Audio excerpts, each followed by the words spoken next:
everyone, I just wanted to film a quick tutorial on how to make fabric tabs for your hardware for when you're adding it to projects, say for a wallet or a bag.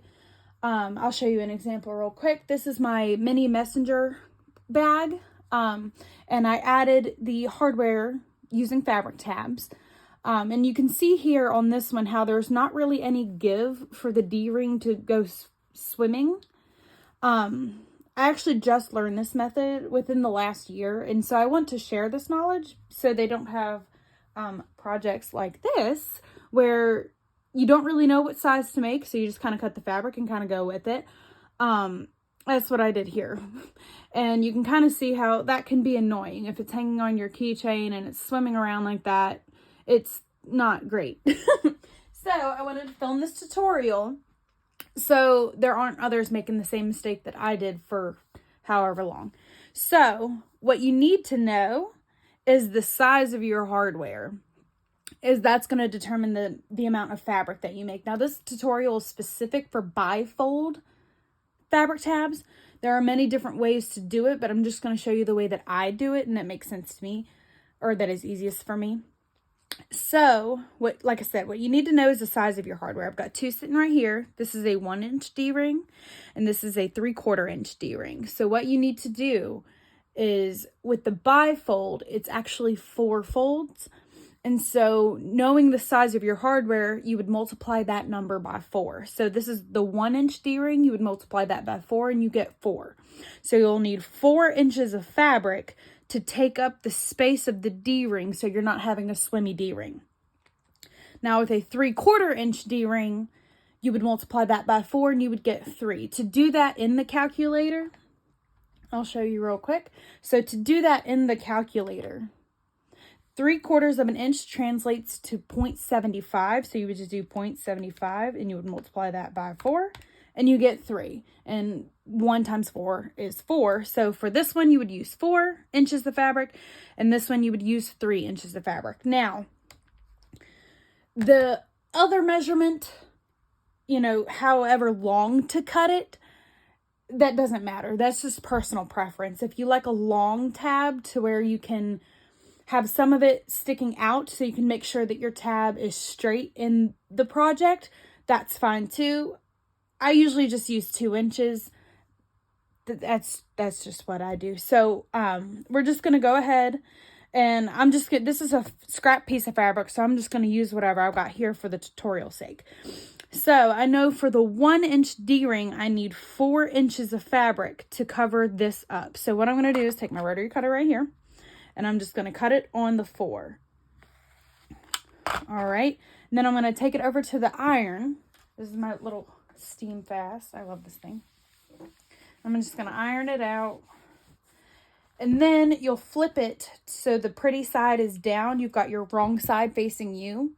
And then you'll want to fold it along the 4-inch side. So what I do is I just face it like this. I know I need to fold it this way.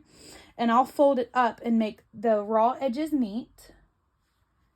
And then press it so you have your crease there. That's your middle crease. And then you'll unfold that, okay? So unfold it, and then you'll bring these raw edges to that middle crease, okay? So go ahead and do that. Now, I personally like to leave a little bit of space between the crease and the raw edge. That way, when I fold it together, I don't have so much bulk in that crease. And so it just lies better. And you can play around with it. Everybody has their own personal preference. This is just what I prefer. All right. And then you'll flip it over and do the same thing. Now, it's not much, like a 1/16, maybe 1/8 of an inch space. Not really much to notice a huge difference.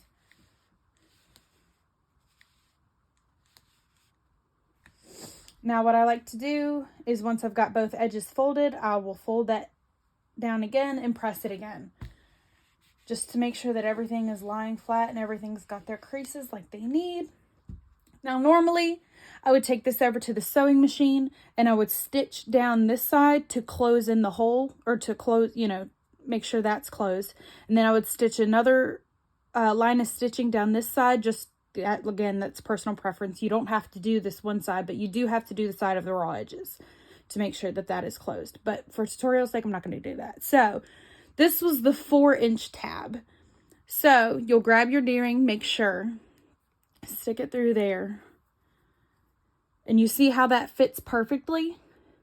And you're not swimming around. So now I'll show you with this one too. So the 3/4 inch D-ring, which is 0.75 times 4, you get 3. So we'll do that right here. Cut at 3. And we'll do the same thing. So make sure you're on your you're folding on your 3-inch side. So you'll fold it up. Remember, pretty sides down, ugly side facing you.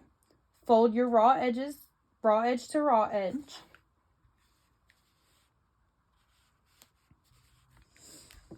And then unfold. Now bring your raw edge to the middle. And like I said earlier, it's personal preference, but I like to leave a little bit of space between the raw edge and the crease so there's not so much bulk when you're going to fold it and sew it up. You see how this one lays so nicely? It's because you leave that little bit of space. Like I said, it's not much. Maybe 1/16 of an inch, maybe 1/8 of an inch. It's not much. Just enough so there's not so much bulk in that fold. All right, once you've got both of them, fold it in half again so the folds meet and press. All right. Now, like I said, normally you would top stitch down this side, and personal preference, I like to top stitch down this side. It just gives it more of a professional finish, in my opinion. But you don't have to. But for tutorial's sake, I'm not going to do that. So, and your fabric tab just sits in right like that. So, and it's not swimming around. It's just perfectly in there. And it's got enough fabric to take up this space. So, thank you everyone for watching my video. And I hope this helps anybody. Remember, your magic number is 4. For bifold fabric tabs, your magic number is 4. Thank you for watching this video. See you in the next one.